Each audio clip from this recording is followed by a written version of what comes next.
Donc moi je vais vous expliquer comment gérer votre temps et comment vous mettre d'accord avec vos parents pour que tout le monde soit content, pour que papa et maman se disent les enfants ne jouent pas trop longtemps, et comment vous pouvez à un moment donné trouver votre plaisir à jouer, mais de façon modérée.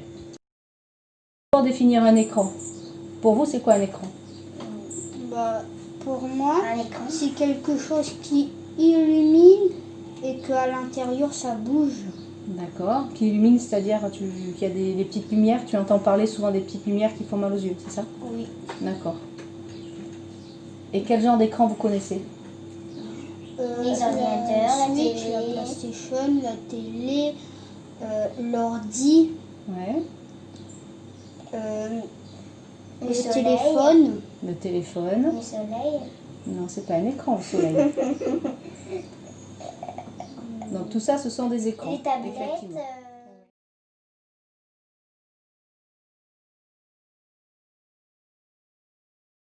Vous savez combien de temps vous passez devant ces écrans?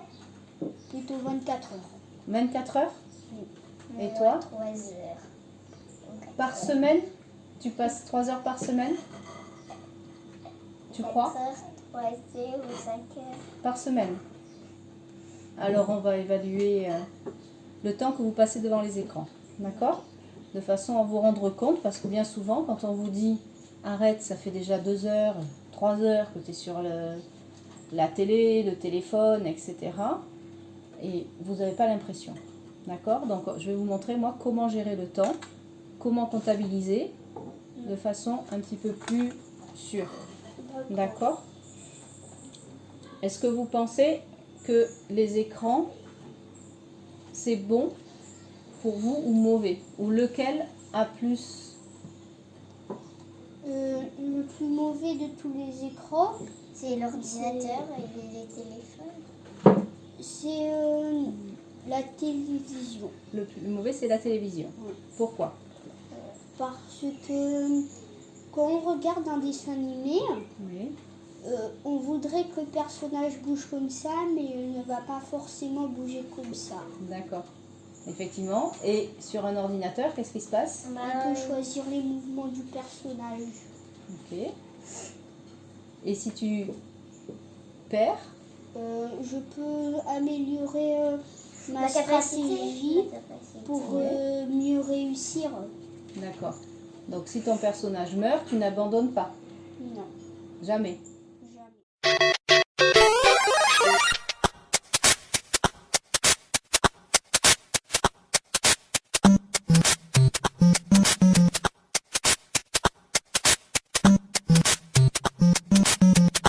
C'est mieux qu'un dessin animé ou un film, parce qu'ils sont maîtres du jeu, ils développent des stratégies, ça c'est certain. La passivité, il y a par exemple qui me disait, ben moi quand je regarde la télé je mange, alors qu'en fait quand ils font des jeux vidéo ils ne mangent pas. Donc il y a aussi quand même quelque part ce caractère-là à tenir en compte. Et puis les stratégies qu'ils développent, oui, pendant les jeux. Ça peut être très bien, c'est bien pour la stratégie, pour le mental, et c'est très bien aussi pour la manipulation, la dextérité, pour les enfants dyspraxiques, etc. Ça peut être intéressant. Ils n'acceptent pas l'échec. Et ils ne renoncent pas, contrairement à d'autres échecs de la vie quotidienne, ils ne renoncent pas. Donc ils arrivent d'une façon ou d'une autre à leur fin. Et à partir de là, ils réussissent.